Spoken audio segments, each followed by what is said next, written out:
Get out. People like you are what destroy the value of first class.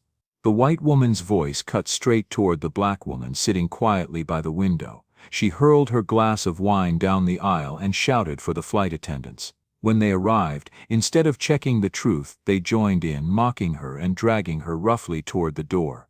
But the black woman didn't flinch, because behind that calm, steady gaze was a plan that would make them regret every word they'd just said. Before we dive in this story, let us know where you're watching from. We love to hear your thoughts. Don't you dare touch me. The voice sliced through the cabin like broken glass. Passengers twisted in their seats, phones snapping up in a wave of glowing screens. A flight attendant gasped, nearly spilling her tray of champagne as red wine arced through the air, splattering across the face of the woman in seat 2B. Dr. Aaliyah Brooks didn't move. She sat there, drenched and silent, eyes steady as the wine dripped from her chin onto her gray blazer. Across from her, Margaret Cole, a well-dressed white woman in pearls and entitlement, was shaking with rage. "You people always think you can just take whatever you want," she shouted, voice trembling with self-righteous fury. "This isn't charity, this is first class." A man in 1C chuckled, loud enough for his phone's live stream audience to hear. Guess someone couldn't afford her upgrade. A murmur rippled through the cabin. The young couple in 2D whispered. The older man in 3A pretended to read his newspaper, but his phone was angled perfectly toward the scene. Every camera was rolling. Heather Miller, the lead flight attendant, hovered nearby, frozen halfway between concern and complicity. "Ma'am," she started, but Margaret cut her off. No, don't ma'am me, check her ticket, she doesn't belong up here. I watched her sneak in while you were serving drinks."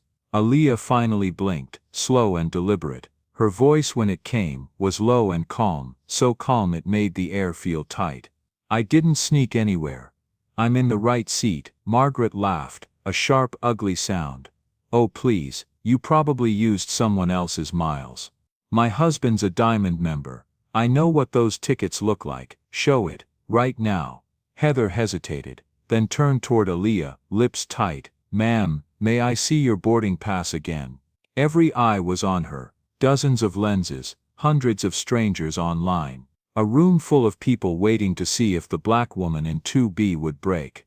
Aaliyah reached into her blazer pocket with slow precision. Her fingers brushed against something inside, leather, firm, deliberate, but she didn't pull it out. Instead she retrieved a folded boarding pass, still slightly damp from the wine, and held it toward Heather. Heather didn't take it right away. Margaret crossed her arms. "Of course it's fake. They're all fake." Heather finally snatched the pass, glanced at it without really looking, then turned to Margaret with a theatrical sigh. "I'll have security confirm." Margaret smirked, victorious. "Good, maybe next time she'll know her place." Aaliyah didn't move, didn't flinch. Her face was a mask, elegant, unreadable, terrifyingly calm. She spoke just loud enough for the front rows to hear. "You just made a very expensive mistake." The line hung in the air like smoke. A phone chimed. Someone whispered, "Oh, she's that calm." Heather pressed her intercom button, voice sharp. "Security to gate 9A, passenger verification required." Margaret scoffed, leaning back in her seat, still seething. Verification, what a joke. Just throw her off already. Aaliyah turned her head slightly, her gaze meeting Margaret's full-on for the first time. There was no anger there, just something deeper, certain, unshakable. "You'll regret that," she said softly. Then she reached down, lifting the corner of her designer handbag from the floor. A small black leather card case slipped out and hit the aisle carpet with a quiet tap. The gold-embossed letters caught the cabin light for a split second. Brooks Aerospace Holdings. Heather didn't notice. Margaret didn't notice, but the man recording from 1C did. And the look that crossed his face wasn't mockery anymore, it was fear. 20 minutes earlier, before everything unraveled. O'Hare International, Gate 9A.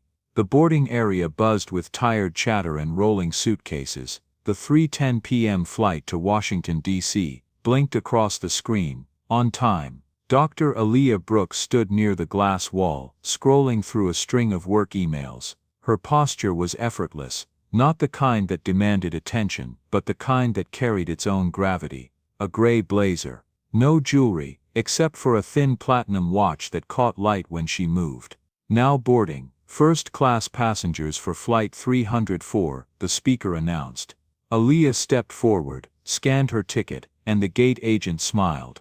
Welcome aboard, Dr. Brooks, Seat 2B. The jet bridge smelled faintly of metal and disinfectant. Inside the aircraft, the air softened, dim lighting, polished chrome, the low hum of jazz over the speakers. The first-class cabin was nearly full, the quiet murmur of small talk and the clinking of champagne glasses. A businessman whispered into his phone. A couple argued softly about seat assignments, and by the window, a woman in her 50s sat perfectly still, a string of pearls resting against a navy blouse. Aaliyah found her seat, 2B, next to that woman. She set her bag down, adjusted the strap, and smiled politely. "Excuse me," she said softly as she passed. The woman turned, pale eyes sharp and assessing, her smile practiced and tight. There was a half-second pause. Then a nod, nothing more. Aaliyah sat, buckled her belt, exhaled. Through the cabin window, the rain began, a soft drizzle tracing lazy lines down the glass. The engines hummed deeper, the world outside turning to motion. Across the aisle, a man ordered another whiskey. The clink of ice echoed faintly. The attendant passed with a tray of drinks, polite and efficient. Everything looked ordinary. But the air carried something else, a tension that hadn't formed yet, like the moment right before a storm finds its first strike.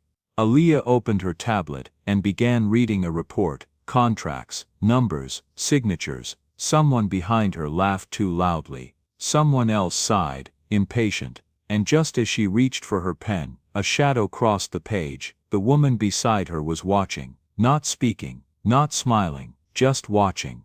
The flight attendant walked past again, her eyes flicking briefly toward seat 2B, then away. Nothing had happened yet, but everyone could already feel it, that strange invisible current that starts a story people never forget. 10 minutes into boarding, the cabin had settled into that soft velvety quiet unique to first class, the kind of quiet money buys. Soft jazz hummed through the speakers. Champagne fizzed faintly in crystal flutes. Everything gleamed, surfaces, smiles, manners, and then Margaret Cole opened her mouth. It started with a sigh, sharp, performative, the kind of sigh that announces itself. She crossed one leg over the other, pearls shifting against her neck, and glanced sideways. Her eyes lingered, dark skin, simple blazer, neatly tied curls. Nothing flashy, nothing branded. She smiled the way polite people do when they're being cruel. "You know," she said, her voice light but cutting, "they really let anyone up here these days." The words slipped out as if she were talking to the air, but the air knew who she meant. Aaliyah Brooks paused her stylus mid-stroke. The sound of tapping glass stopped. For a second, the only thing moving was the slow, deliberate rise and fall of her breath. She didn't look up. "Not yet. Excuse me," she said quietly, though the steel beneath the softness was unmistakable. Margaret's lips curved. "Oh, don't get me wrong, I'm sure you're perfectly nice. I just miss when first class actually meant something." The businessman in 1C smirked without looking up from his phone. The young woman in 2C shot Margaret a quick glance, uncertain whether to intervene. Aaliyah's tone was calm, professional, restrained. "It still does. Some of us just earned it differently." Margaret's laugh was brittle. "Earned? Oh please, look around, sweetheart. This isn't the lottery section. This is for people who work hard." The last two words hung in the air like a challenge. Aaliyah's eyes flicked toward her briefly, then back to her screen. "I assure you," she said evenly. "I do." That should have ended it. But Margaret wasn't after peace, she wanted an audience. "You must be some kind of influencer, huh? One of those travel bloggers who gets upgrades for posting pictures." She took a long sip of champagne, then added, "Cute hustle though." Heather, the lead flight attendant, passed by just in time to hear that last part. Margaret raised her hand slightly, smiling as if she were sharing a secret. "Sweetheart, can I get a towel? My seatmates, what's the word, crowding a bit."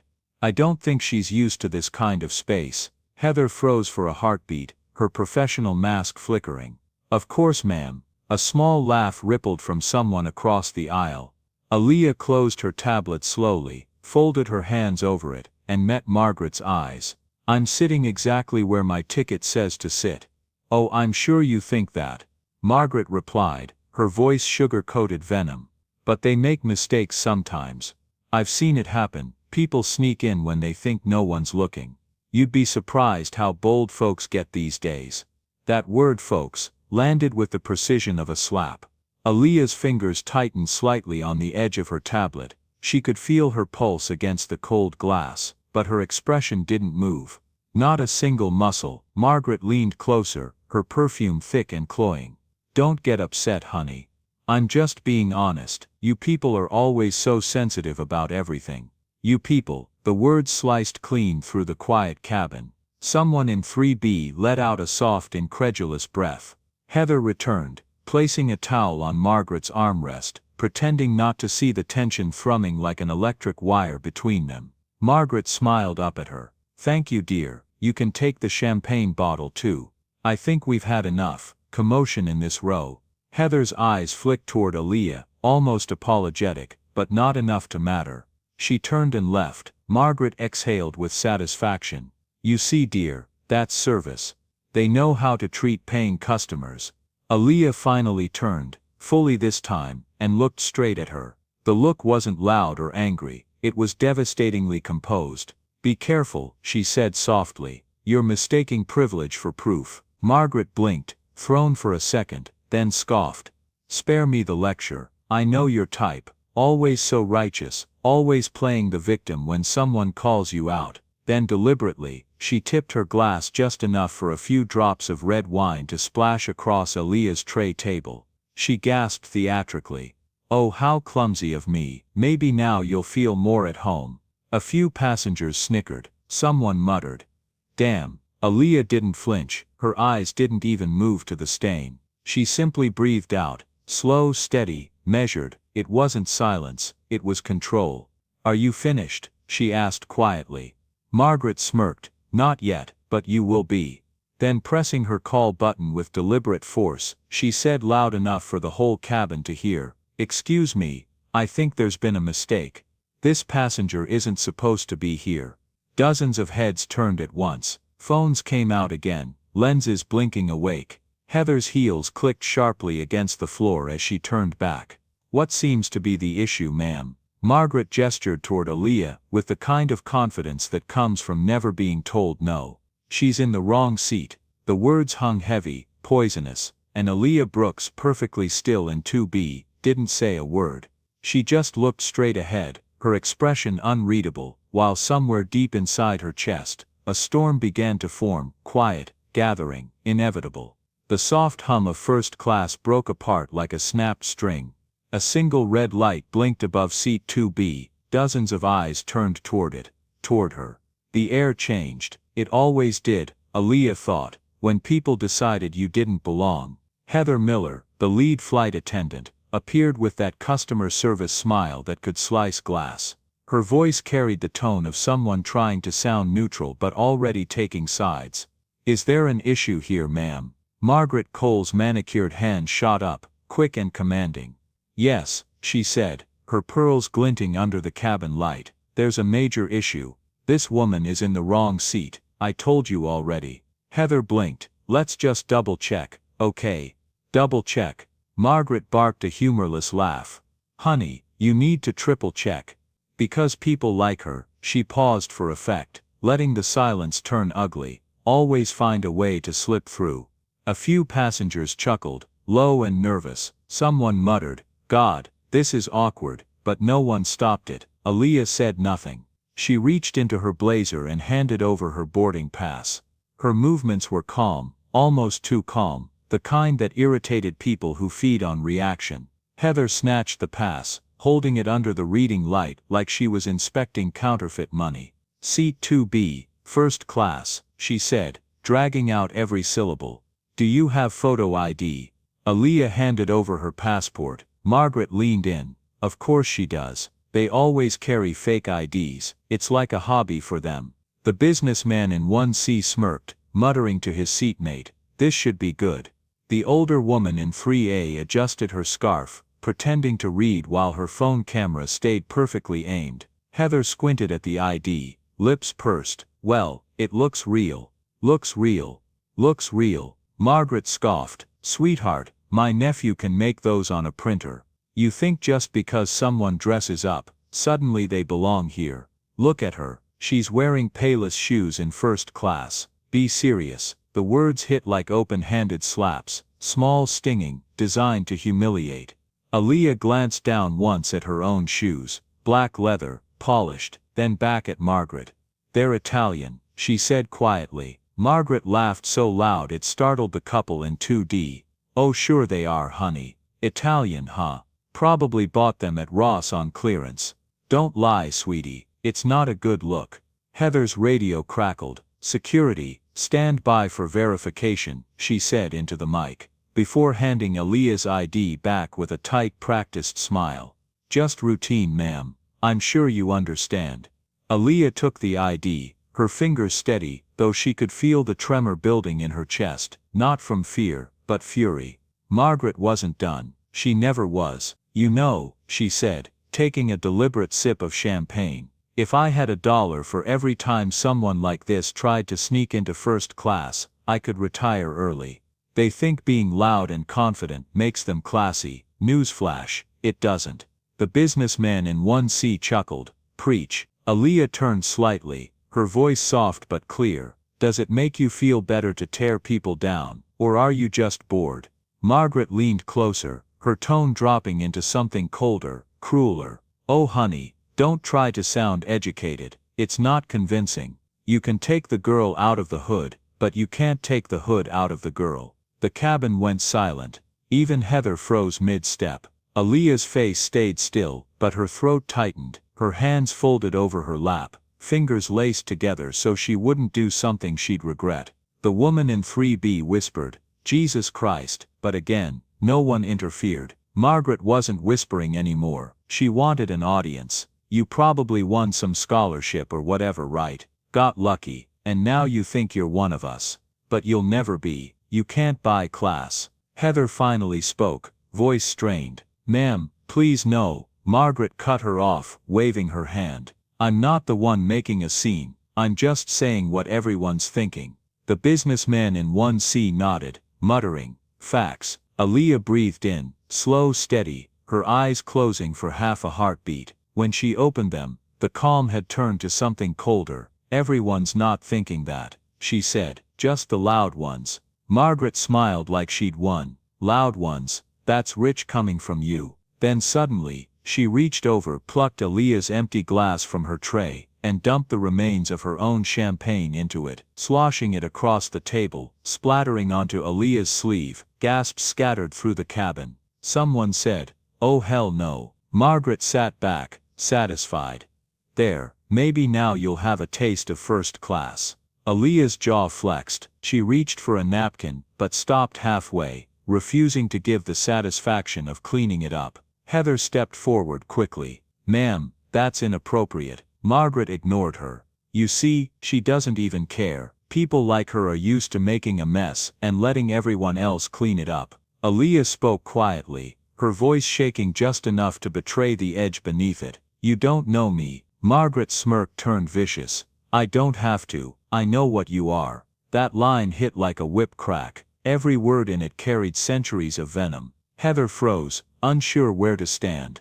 The air was heavy with discomfort, even the hum of the engines seemed to disappear. Then Margaret pressed the call button again, eyes locked on Aaliyah like she was baiting prey. "Excuse me," she called out. "We've got a situation here. This woman refuses to move to her real seat." Phones lifted, cameras glowed, the whispers turned into an eager chorus. Heather's voice came tight, rehearsed, professional. "Security to gate 9, A for passenger verification." Margaret smiled, triumphant. "There we go," she said, patting her hair. "Let's restore a little order around here." Aaliyah sat perfectly still, red wine drying on her sleeve, her reflection trembling in the dark window beside her. She could feel every gaze pressing into her skin. The judgment, the disgust, the silence of people who knew better, but chose comfort over courage. It wasn't fear that filled her chest, it was something sharper, something patient. Margaret whispered one last thing,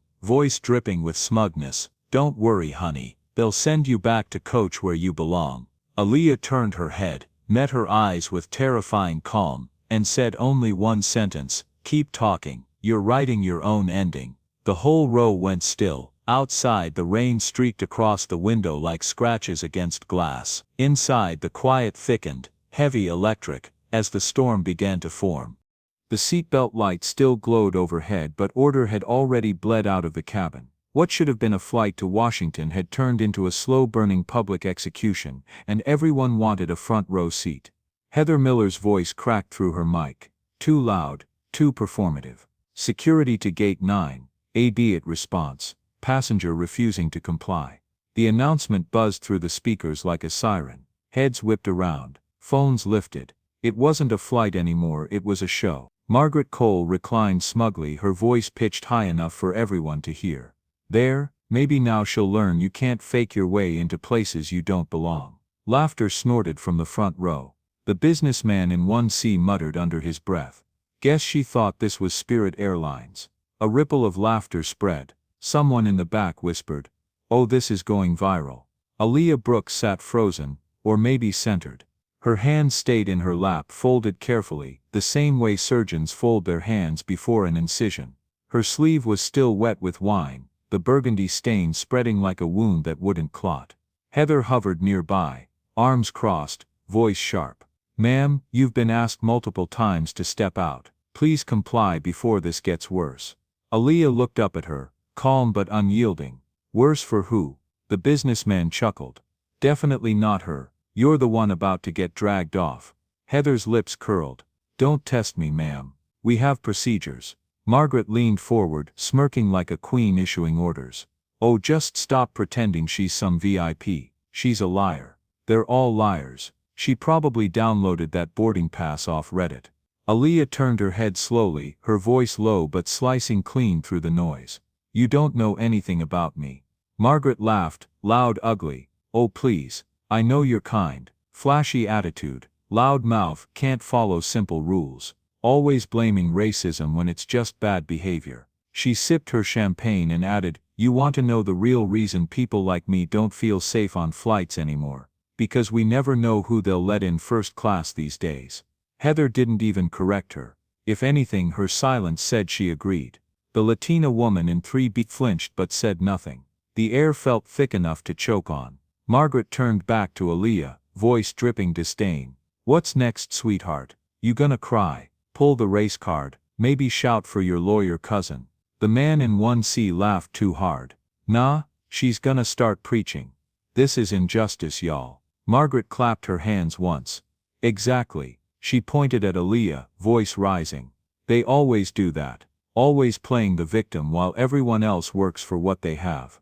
Aaliyah's breath came slow and steady, her calm unnerving. "Tell me," she said, "does hating me make you feel successful?" Margaret blinked, thrown for a moment, then sneered. "You think you're clever, you're just another angry woman trying to act important. But honey, you're in my world now." Heather stepped forward again, tone sharp, rehearsed. "Ma'am, you need to deplane immediately. Security's on their way. Don't make this harder." The word harder hit with the weight of a threat. Aaliyah tilted her head. "Funny," she said. "That's what people like you always say before they realize they picked the wrong person." Margaret's face flushed. "Excuse me, people like me." She slammed her glass down, splashing the rest of her drink onto Aaliyah's tray. "Don't you dare lecture me. You think just because you can afford a ticket, you're equal. You'll never be equal." The cabin gasped. Even Heather's mask of professionalism cracked for half a second. Aaliyah's eyes flicked toward Margaret, dark and unreadable. She wiped the liquid from her wrist with slow surgical precision, as if cleaning off something beneath her. "I don't need to be equal to you," she said. "You'll spend your whole life trying to matter to people like yourself." Margaret stood abruptly, her voice booming over the murmur. "Get her out of here. I'm not sitting next to some ghetto con artist pretending to be elite." "Ghetto," someone whispered. "Jesus," another muttered, phone still recording. Heather reached for Aaliyah's arm. "Ma'am, Aaliyah pulled back, her tone still steady. Do not touch me. That single sentence changed the temperature of the cabin. Margaret threw her arms up. Oh, now she's threatening people. You all heard that, right? She's dangerous. Look at her face, she's angry. This is exactly what I mean. The businessman laughed again, too loud. Can't take them anywhere, man. A man 2 rows back finally spoke up. That's enough. Margaret whipped around. Mind your own damn business. Heather ignored him, speaking into her mic again. Security status update. On board in 30 seconds came the reply. Margaret folded her arms, triumphant. Perfect. Let's restore some order before takeoff. Send her back where she came from. The words hit like stones, each syllable dipped in venom. Aaliyah finally rose, slowly, smoothly, with the kind of composure that looked like danger. She stood at full height, the overhead light catching her soaked blazer, the deep crimson stain turning almost black against the fabric. Every phone tilted toward her. The entire cabin fell silent. When she spoke, her voice wasn't loud, but it carried. Is this what makes you feel powerful? Ganging up on someone you don't understand. You mistake cruelty for control, and ignorance for safety. You're not powerful, Mrs. Cole. You're scared. Margaret's mouth opened, but nothing came out. Her hand trembled slightly. Then finally she found her voice again. You're crazy. You're just... She stopped. Because Aaliyah took one step closer. No shouting, no theatrics, just proximity, and presence. The kind that made every insult in the air collapse under its own weight. Heather tried again, voice shaky now. Ma'am, please just sit down or... Aaliyah turned to her, eyes dark and unblinking. Or what? You'll drag me off for sitting in the seat I paid for. Heather hesitated. We just need to confirm. You've had 20 minutes to confirm. Aaliyah said, cutting her off. Instead you chose to entertain a bigot with a wine glass and a camera crew. The line hung there like a thunderclap. Then right on cue, the heavy boots of airport security echoed up the jet bridge. 2 officers stepped into the cabin. One young, one seasoned. The older one spoke first. What's the situation? Heather straightened, voice tight, passenger in 2B refusing to move. Disruptive, possibly trespassing. Margaret jumped in immediately. Yes, she doesn't belong here. I've been sitting next to this woman for 30 minutes, and it's obvious she's lying. Probably using someone else's ID. You people have to stop being afraid to call it what it is. The officer frowned. Call what? Margaret smiled, that smug, dangerous kind of smile. Fraud. She's a fake. You can see it all over her. Aaliyah didn't even blink. Her voice came low and cutting. You keep calling me a fake, but the only counterfeit here is your courage. The older officer shifted, uncertain now. The young one said, Ma'am, please, we can handle this quietly if you'll just come with us. I'm not leaving, Aaliyah said. Not until the captain comes here himself. I think he'll want to know who you're trying to remove. Margaret laughed again, that piercing shriek of privilege unraveling. Oh sure, call the captain. Maybe he can give you a participation trophy on the way out. She reached for her glass again, half in mock toast, half in threat. Here's to knowing your place, sweetheart. But the glass slipped from her grip, spilling the rest of the wine across Aaliyah's chest and onto the floor. The cabin erupted. Gasps, curses, phones zoomed in. The businessman muttered, Oh, this is wild. Aaliyah didn't move, not even an inch. She stared at Margaret with a calm that was worse than anger. A silence that said, You've gone too far, and you don't even know how badly. Are you done? She asked quietly. Margaret tried to laugh, but her voice cracked. You're pathetic. Aaliyah took a single breath, then said softly, Look under my tray table. The older officer blinked. What? Go ahead. Aaliyah said, stepping aside slightly. See for yourself. He bent down, squinting. A small black leather case sat half-tucked inside her bag. He pulled it out, turning it in his hands. Gold lettering glinted under the cabin lights. Brooks Aerospace Holdings. The older officer froze. His voice caught. Wait, this name. The woman in 3B whispered into her live stream. Oh my God. That's her. And for the first time the laughter stopped. Even Margaret went still, her mouth slightly open. Aaliyah looked her dead in the eyes. Now, she said, her voice barely above a whisper, Why don't we have the captain come verify who owns the plane you're sitting on? The older officer straightened slowly, radio in hand. Captain, you need to come to first class. Now, the entire cabin was silent, but every phone was still recording. And everyone could feel it. The storm had broken, the reckoning had begun. The cabin door hissed open with a metallic thud. The air shifted, heavier now, thick with tension, guilt and something else no one could quite name. Every phone was raised, every eye was locked on her. Dr. Aaliyah Brooks stood in the center of first class, calm, unmoving, the deep burgundy stain on her blazer still visible, gleaming under the harsh cabin light. The older security officer stood nearby, holding the slim black leather case like it was evidence from a crime scene. He cleared his throat, reading the words aloud again, his voice quieter this time, like he was afraid of what they meant. Brooks Aerospace Holdings. The words rippled through the cabin. The man in one seat lowered his phone. Wait, Brooks Aerospace. A woman across the aisle whispered, that's the company that owns half the planes for this airline. Heather's face drained of color. Margaret blinked rapidly, the bravado melting off her like cheap makeup in the rain. Before anyone could speak, the heavy boots of the captain echoed from the cockpit. Captain Hernandez, he introduced himself as he stepped into the aisle. His uniform was pristine, his silver hair perfectly in place, but his eyes widened slightly when he saw Aaliyah. Captain, the older officer began carefully, we were asked to remove this passenger. There's been a complication. He handed over the leather case. Hernandez looked down, reading the embossed name. When his gaze lifted again, it was entirely different, confusion giving way to recognition, and recognition curdling into dread. Dr. Brooks, he said, his voice suddenly softer. Ma'am, I wasn't aware you were on this flight. Margaret let out a brittle laugh, desperate, clinging to denial. Oh come on, she's not that Brooks, anyone can print a business card. Aaliyah tilted her head slightly, her tone razor sharp in its calm. Would you like me to prove it? The captain hesitated. No need, ma'am. I know who you are now. Heather blinked, her voice trembling.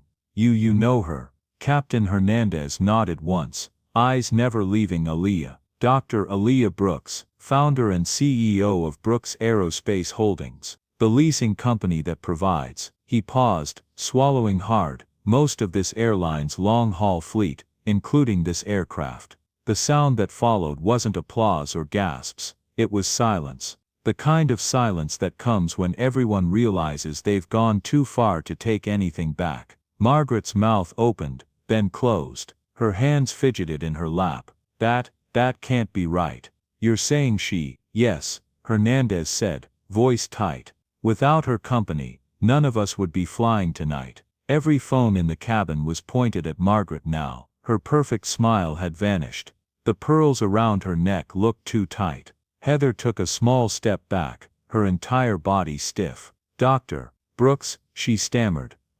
We didn't know. Aaliyah's gaze turned to her, unflinching. You didn't ask. Heather swallowed hard. I was just following protocol. No, Aaliyah said softly, you were following prejudice. The line hit like a slap, quiet, precise, impossible to misinterpret. Margaret tried to recover, voice shaking with defensive laughter. Oh, don't be ridiculous. This is all a misunderstanding. I was just assuming, Aaliyah interrupted, that a black woman couldn't possibly afford the seat next to you. That I must have cheated my way here. That my success was fraud, not merit. Does that sound about right? Margaret's jaw moved, but no words came out. Aaliyah turned toward the captain. How long have we been delayed? 22 minutes, ma'am. 22 minutes, she repeated, nodding slowly. That's a lot of time for your airline to create an international PR disaster. Hernandez exhaled, already knowing what she meant. Dr. Brooks, please understand. I understand perfectly, she said. I also understand that this entire incident has been recorded by at least 12 passengers, broadcast live, and trending online under a hashtag that includes your airline's name. She turned her phone screen around. #SkyWest Scandal. 23,000 viewers, climbing. The captain's face paled. Aaliyah's voice stayed calm, almost gentle. Now Captain, tell me something. How does it feel to realize the person your staff just humiliated owns the plane you're standing on? Hernandez froze. Dr. Brooks, I don't apologize yet, she said. You're not the one who poured wine on me. Her eyes flicked to Margaret, who visibly shrank back in her seat. I believe, Aaliyah continued, we should discuss consequences before this flight leaves the ground. Heather finally found her voice, brittle as glass. Dr. Brooks, please, I didn't mean. Aaliyah held up a hand, silencing her. Intent doesn't erase impact. Then she turned to the officers. Gentlemen, you can stand down. I'm no threat to anyone here. But this situation, it's about to threaten your employer's stock price. The older officer nodded silently, stepping back. The younger one muttered, yes ma'am, and followed. Every passenger was watching now, not with judgment, but with awe. The energy in the cabin had reversed, the current of power shifting in one breathtaking instant. Margaret tried one last time to reclaim her dignity. You don't have to make this a spectacle. We all make mistakes. Aaliyah smiled faintly. Oh, I'm not making a spectacle. I'm making history. The captain exhaled heavily, rubbing a hand over his face. Dr. Brooks, what would you like us to do? Aaliyah leaned forward slightly, her tone cool, deliberate, every word precise. First, I want the flight attendant who broadcast my humiliation to end her little live stream. Then, I want you to make sure your passengers know exactly who they just watched being disrespected. And finally, she glanced at Margaret, I want to see if your airline still stands by its definition of first class. The businessman in 1C muttered, almost to himself, oh, she's not just first class, she's the whole damn airline. A few quiet gasps, a few quiet smiles. Aaliyah turned, eyes sweeping across the cabin, over the phones, the stairs, the discomfort. Everyone watching, she said, voice steady and clear, remember this moment. Because this, she gestured to herself, to the stains on her sleeve, to the silence in the room, is what it looks like when ignorance mistakes grace for weakness. And for the first time since the ordeal began, Margaret Cole, the woman who had mocked, insulted, and humiliated her, lowered her gaze to the floor, unable to meet the eyes of the woman she'd tried to destroy. The power had shifted, utterly, irrevocably, and every camera caught it. The tension in the cabin had solidified into something almost physical, a cold, electric weight pressing down on everyone's chest. The air smelled faintly of spilled wine and fear. Captain Hernandez stood rigid at the front of first class, clutching his cap like a confession. Dr. Brooks, he began carefully, on behalf of SkyWest Airlines, I want to. Aaliyah cut him off, her tone polite but blade sharp. Don't apologize, Captain. Not yet, let's make sure the right people are listening first. She reached into her bag, and took out her phone. The screen lit her face in cool blue light. A few taps later the call was ringing, on speaker. The name displayed across the screen made the cabin collectively hold its breath. SkyWest Corporate Legal, Direct Line. The ring barely finished before a crisp female voice answered. Dr. Brooks, we've been informed there's an incident aboard Flight 741 to Washington. Are you safe?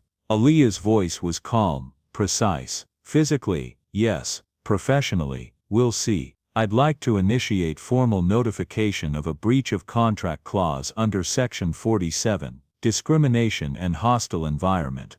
The lawyer's tone shifted immediately. Understood. This involves SkyWest employees. 2 flight attendants. Aaliyah replied, her gaze sweeping across Heather and the junior attendant standing frozen near the galley, and 1 passenger who was actively encouraged by them. Heather's lips parted, panic rising. Dr. Brooks, please, it wasn't like that. Aaliyah didn't even look at her. Your crew initiated public humiliation, accused me of fraud, and live-streamed it to hundreds of viewers using corporate equipment, while I was seated, legally, on an aircraft leased directly from my company. Gasps broke out across the aisle. Someone whispered, she's really doing it. Margaret's face had gone ashen. Her voice came out strangled.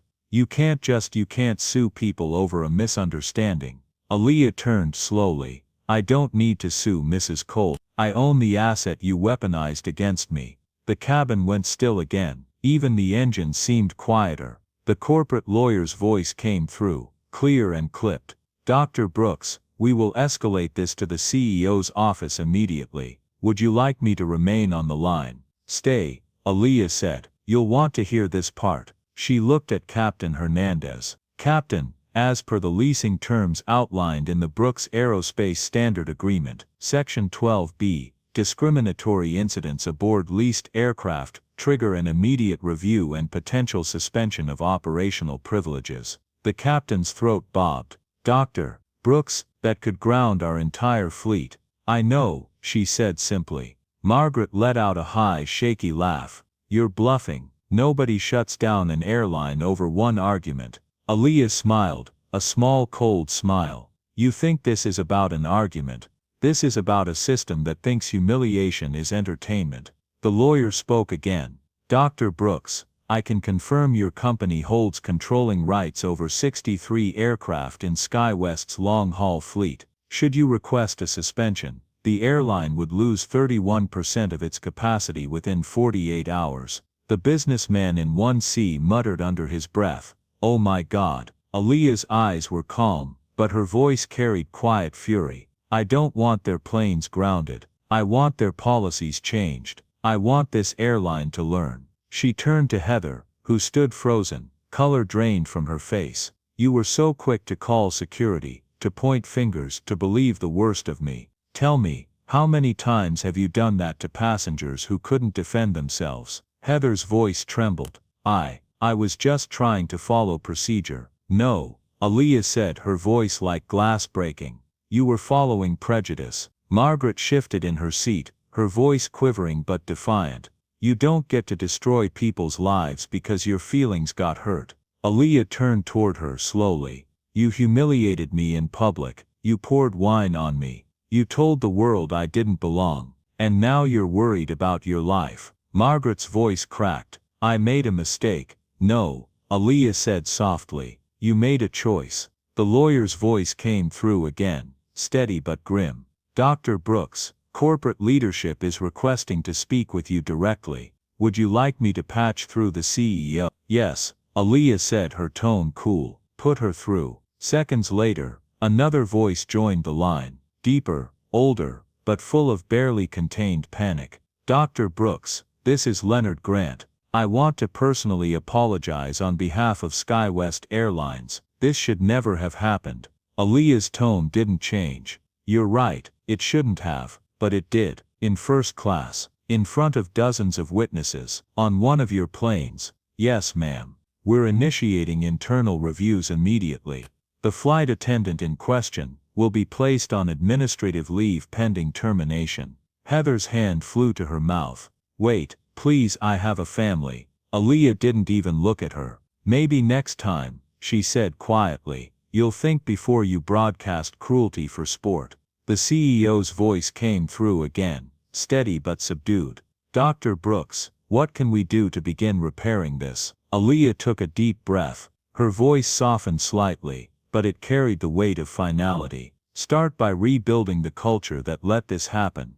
Retrain every flight attendant in bias recognition. Establish a public passenger bill of rights for dignity in travel. And I want a public apology, not to me, but to every person who's ever been treated the way I was tonight. Silence. Then it'll be done, the CEO said, immediately, and she added, I want Margaret Cole removed from this flight, for conduct unbecoming of a passenger. Margaret froze. You can't. The captain raised a hand, his expression unreadable. Ma'am, you need to gather your belongings. What? No, she's not serious. She can't do this. But she could, and she did. Two officers stepped forward, quiet, efficient, not rough, but absolute. Margaret's protests echoed down the aisle as she was escorted out. The cabin door sealed shut again. Silence reclaimed the space. Aaliyah turned to the captain. Now, she said evenly, we can fly. He nodded once. Yes, ma'am. As the engines roared to life, passengers watched in stunned quiet. No one dared whisper. The woman they'd mocked for existing now sat back in her rightful seat, wine-stained but untouchable. the living embodiment of power, earned not given. And as the plane began to taxi down the runway, the world outside seemed to hold its breath, because everyone in that cabin knew they hadn't just witnessed a confrontation, they'd witnessed a reckoning. By the time Flight 741 touched down at Washington Dulles, the story had already outrun the plane. The moment the wheels kissed the runway, the internet was on fire. Clips from half a dozen passengers were everywhere. Twitter, TikTok, YouTube, even LinkedIn. Different angles, different captions. Same story. Racist passenger calls security on black woman in first class, instantly regrets it. Flight attendant live streams humiliation, finds out she just insulted her company's biggest contractor. When the woman they tried to kick off owns the plane, the comments came in waves. I've never seen karma move this fast. This needs to be played in every corporate diversity training. Dr. Brooks is a national hero. Inside the terminal, word spread before the cabin doors even opened. Uniformed supervisors and public relations staff were already waiting, faces pale, eyes darting like cornered animals. Alia Brooks stepped off the plane without hurry. Her clothes were still wine-stained, but her stride was impeccable, quiet, deliberate, impossibly composed. Every click of her heels against the jet bridge floor sounded like a verdict. Behind her, Heather Miller followed, eyes red, mascara smudged, uniform wrinkled like wilted authority. She wasn't escorted out. She walked out, because Alia had insisted.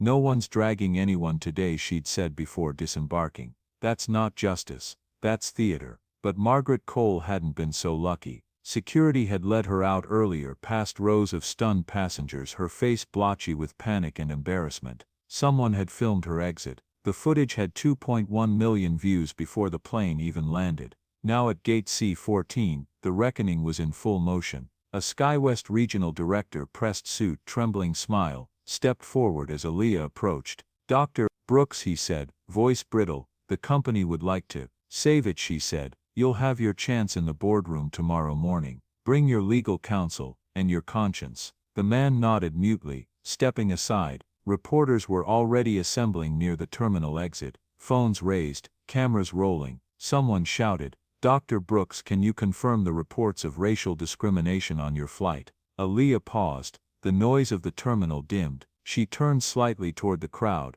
her voice steady but edged with steel. Yes, she said. There was discrimination. There was humiliation, but more than that, there was exposure. The cameras clicked like a firing squad. Exposure of what? One reporter called. Of how easy it still is. Alia replied, for prejudice to hide behind procedure, for cruelty to disguise itself as professionalism, and for silence to look a lot like complicity. She started walking again, flanked by her assistant, who had appeared from the terminal with 2 security agents from her company, not the airlines. But she wasn't finished. She stopped once more, turned and spoke loudly enough for the phones, the cameras, and the trembling flight attendants standing near the gate. Justice isn't about firing a few people and calling it a day. Justice is accountability that changes culture. If that doesn't happen, she glanced back toward the tarmac, where the SkyWest logo gleamed in the afternoon light, then this won't be the last plane I ground. A collective murmur swept through the reporters.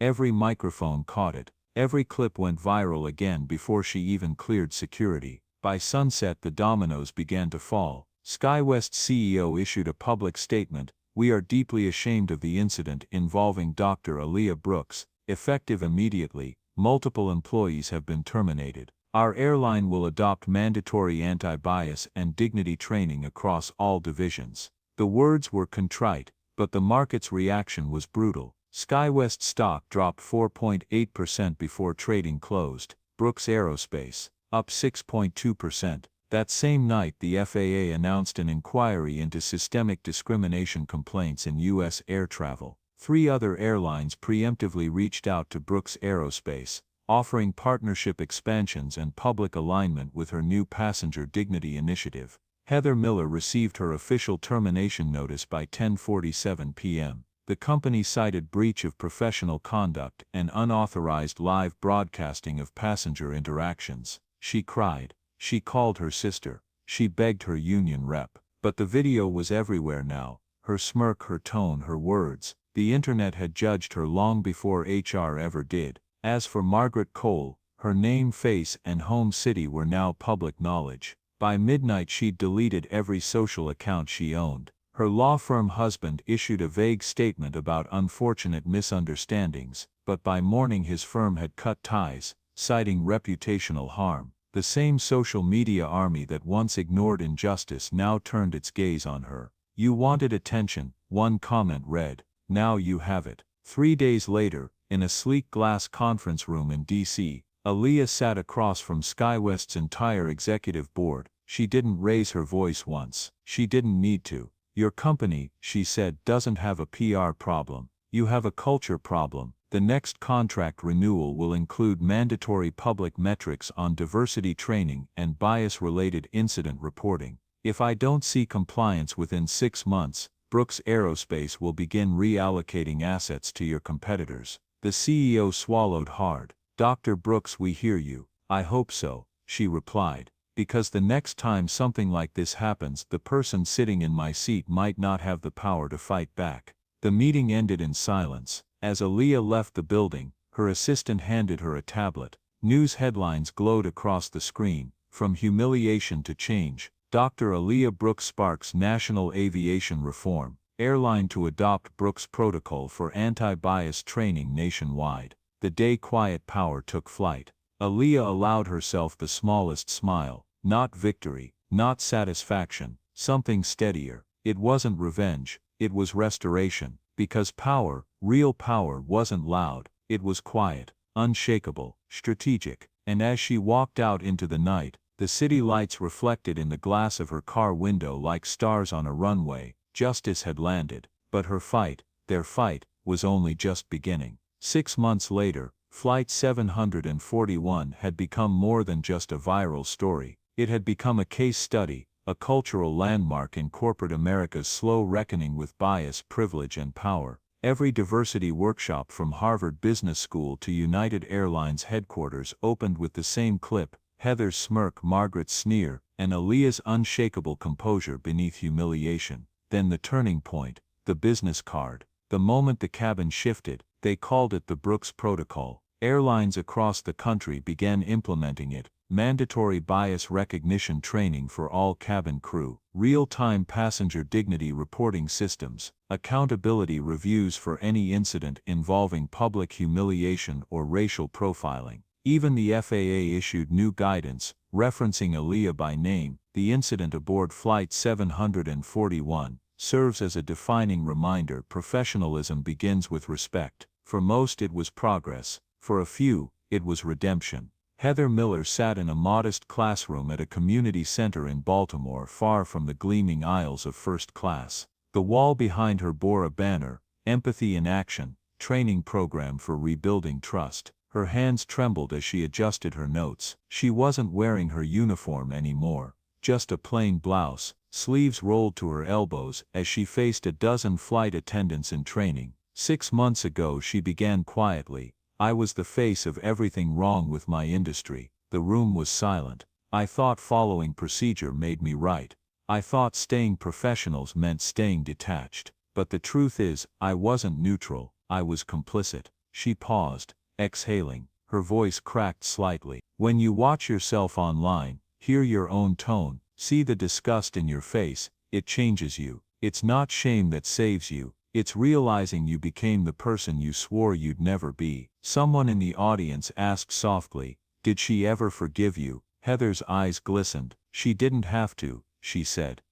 "She taught me, by example." Across the country, Margaret Cole was living a quieter life than she ever imagined. The marble foyer, the country club invitations, all gone. Her husband had left. Her name had become shorthand for arrogance. But on a rainy Tuesday morning she showed up at a public workshop hosted by the Dignity in Transit Foundation, the nonprofit Aaliyah founded months after the incident. She almost turned around at the door. Then she saw the banner: Restoration Through Accountability. Inside, a panel of speakers, travelers who'd experienced bias, shared their stories. Margaret listened. She didn't interrupt. When the session ended, she stood and approached the podium, shaking slightly. "I used to think racism was something other people did," she said, her voice trembling. "I thought my words didn't matter because I didn't use slurs. But that day on Flight 741, I didn't need to use them. My actions spoke louder. The room was silent,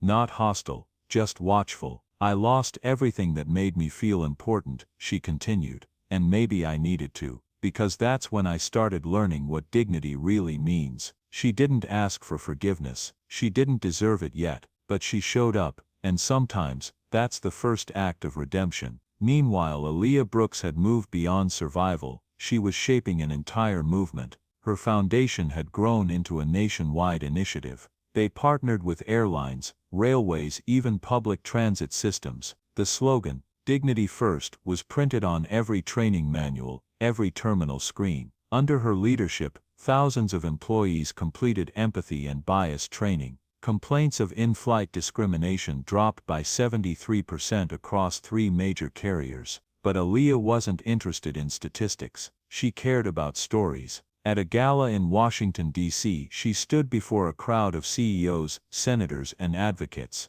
The same poise she'd shown on that plane was still there, only now the world was listening. "I don't want this movement to be about me," she said. "It's about us, about the person who gets ignored at check-in, about the mother who gets watched while boarding, about the teenager told they don't look like they belong." She paused, eyes glinting beneath the stage lights. "We can't legislate kindness, but we can demand accountability, because dignity isn't a luxury, it's a right." The audience rose in a standing ovation. Some clapped because it was the right thing to do, others because they finally understood. Later that night, Aaliyah sat alone in her office overlooking the Capitol. The city buzzed below, full of noise, movement, ambition. Her phone vibrated.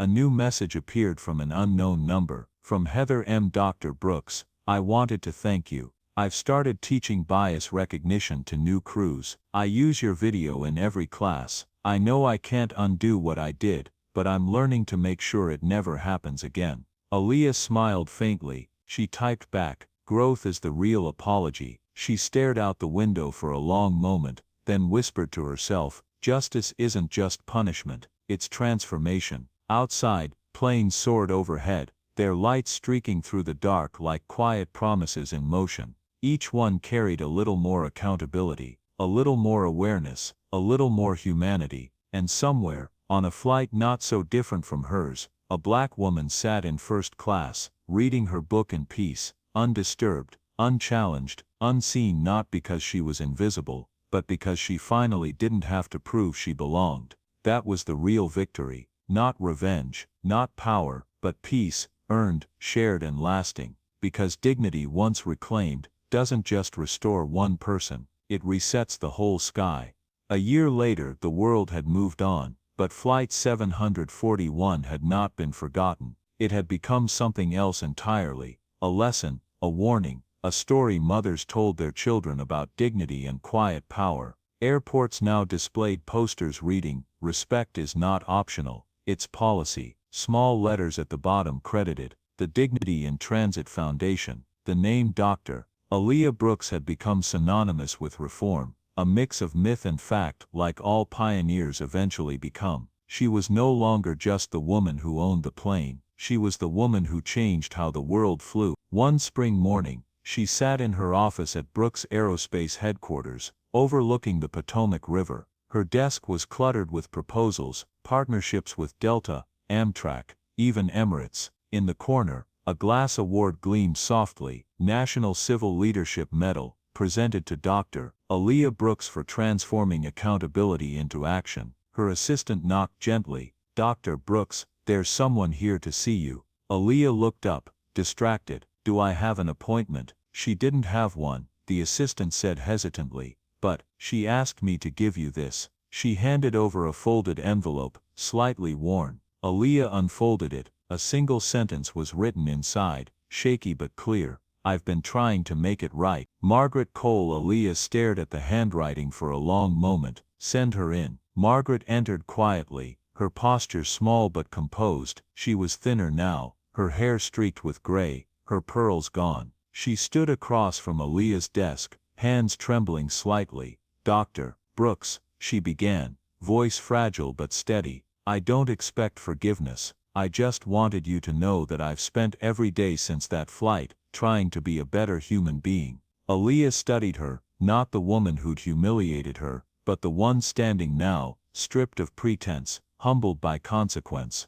"What are you doing these days?" she asked. Margaret's eyes flickered with surprise. "I volunteer at the Foundation's workshops. I listen, I help others tell their stories. Sometimes I speak too, about what ignorance cost me." Aaliyah nodded slowly. "Then maybe something good came out of all that ugliness." Margaret's voice wavered. "It did, because you didn't destroy me, you taught me." She swallowed hard. "And I wanted to say thank you." For the first time in a long while, Aaliyah's expression softened. "You taught me too, Mrs. Cole," she said quietly. "You reminded me that even the worst moments can grow into something better, if we face them." They sat in silence for a moment, two women on opposite sides of power, now meeting somewhere in the middle, not as enemies, but as survivors of the same story. When Margaret left, Aaliyah turned toward the window. Outside, a plane lifted off into the pale blue morning sky, its wings catching sunlight like hope rediscovered. Later that week,